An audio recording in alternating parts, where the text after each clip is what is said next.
Hello అండి. పొద్దున్నే lunch box prepare చేయాలి. కానీ కర్రీ వండేంత టైం లేదు. అప్పుడేం చేస్తారు? ఇలాంటి సింపుల్ రెసిపీస్ కోసమే వెతుకుతారు.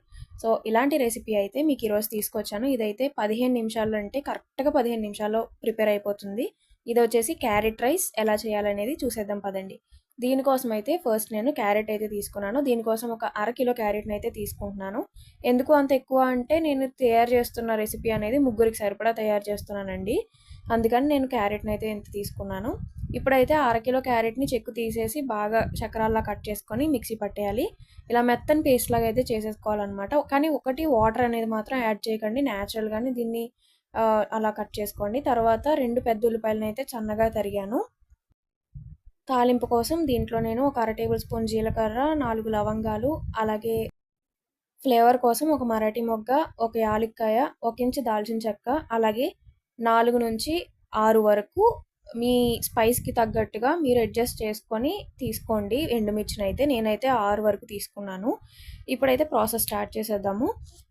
దీనికోసమైతే ఫస్ట్ మనం కడాయి పెట్టుకొని అందులో ఒక 2 గరిటెలైతే ఆయిల్ యాడ్ చేసుకోండి. ముగ్గురికి సరిపడా అన్నాను కాబట్టి కొంచెం ఆయిల్ ఎక్కువే ఉంటుంది.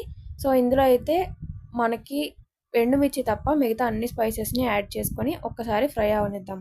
దాని తర్వాత ఇందులోకి నేనైతే పప్పు దినుసులు తీసుకున్నాను. ఒక టేబుల్ స్పూన్ మినపప్పు, ఒక టేబుల్ స్పూన్ పచ్చిశనగపప్పునైతే యాడ్ చేసుకున్నానండి. నేనిక్కడ సాయి మినపప్పు యూజ్ చేస్తున్నాను. మీరు కావాలంటే నార్మల్ మినపప్పును కూడా యూజ్ చేయొచ్చు. ఇవైతే ఒకసారి ఫ్రై అవ్వనివ్వాలనమాట.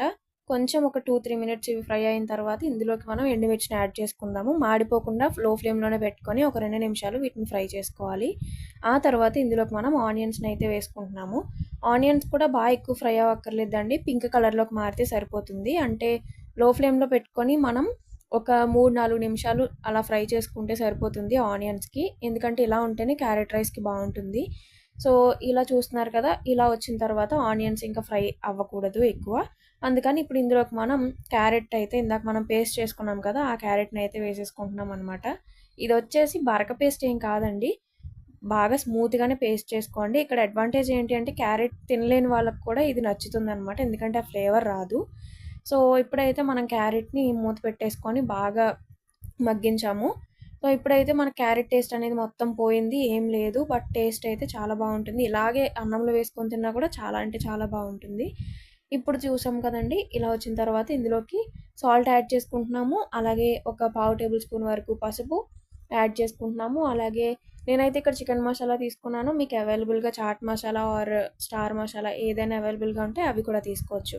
ఇదైతే ఒక హాఫ్ టేబుల్ స్పూన్ తీసుకున్నాను. అండ్ ఇదంతా ఒక్కసారి కలిపేసుకున్నాననమాట. ఇలా కలిపిన తర్వాత ఇప్పుడు ఇందులోకి మనం ఉడికించుకున్నటువంటి ఒక పెద్ద బౌల్ రైస్ అంటే ఒక పావు కేజీ అన్నం వరకు తీసుకున్నాను.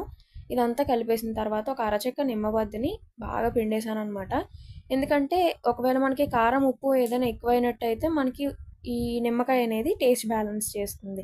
అది కూడా వేసి కలిపేసుకున్న తర్వాత రైతాతో అయితే తింటే సూపర్ ఉంటుందనమాట. లంచ్ బాక్స్ రెసిపీ అనే కాదు, సింపుల్‌గా ఇంట్లో తినాలనుకుంటున్నా అప్పటికప్పుడు చేసుకోవాలనిపిస్తుంది డిఫరెంట్‌గా అన్నా కూడా చాలా బావుంటుంది.